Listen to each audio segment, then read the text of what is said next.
Hi everybody, welcome back. Now for my actual next somewhat scary story. This is not a scary story as in so much that it's, more of a quote-unquote game. I played this game, oh gosh, I'd say at least, and this is kind of telling my age, I'm getting old, at least I'd say about 25 years ago, maybe. Yeah, that sounds about right. About 25 years ago, give or take, at a friend's house. I want to set this up for you. It is coming from, of course, this book here, The Scary Stories Treasury, but this one's actually from Scary Stories to Tell in the Dark, the first book. This game, I played with, and I gotta set this up for you guys. Well, first, let me read it to you, and then I'll tell the story about, me playing this game, because it's kind of funny. And it's, of course, geared towards kids, or why would it be in a children's book, right? Okay, this game, from, of course, the first book, Scary Stories to Tell in the Dark, is called Dead Man's Brains. Okay, it says, and I'm going to read this more or less verbatim, like I did with the other two videos that I read from this treasury book, okay?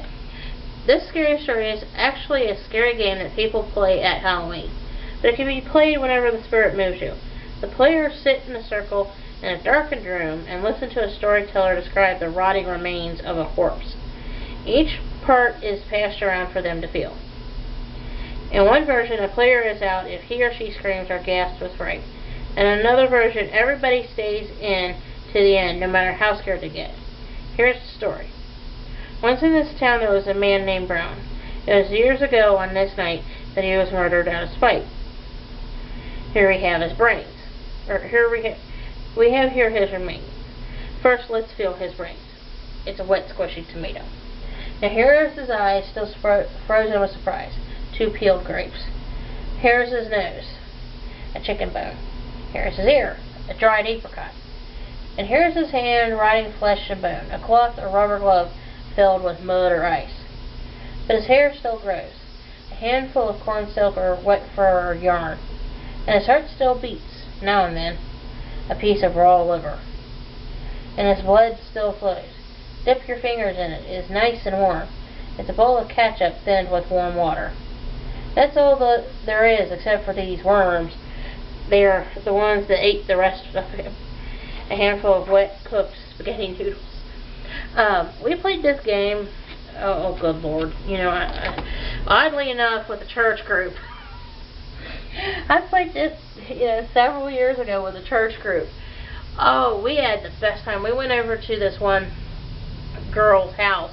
She has like a barn, she had a barn and everything, and we played it in her barn, and there was people up above in the rafters throwing hay and everything. Oh, we had a good time. I mean, we sat and I'd say easily like 30 or 40 of us there that night. I mean, it was a big group, and it was on in October around Halloween, and we would do stuff like that, like they just did that, for like, group building exercises for the youth group that I was involved in,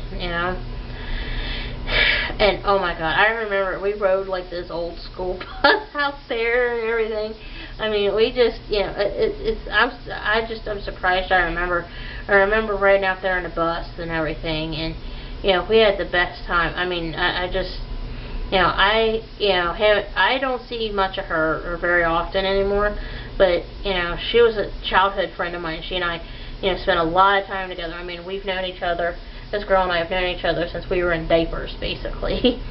She's a little older than I am, like 5 months. 5 months older than I am. Matter of fact, if she's watching this video, I hope you have a happy birthday, Mandy.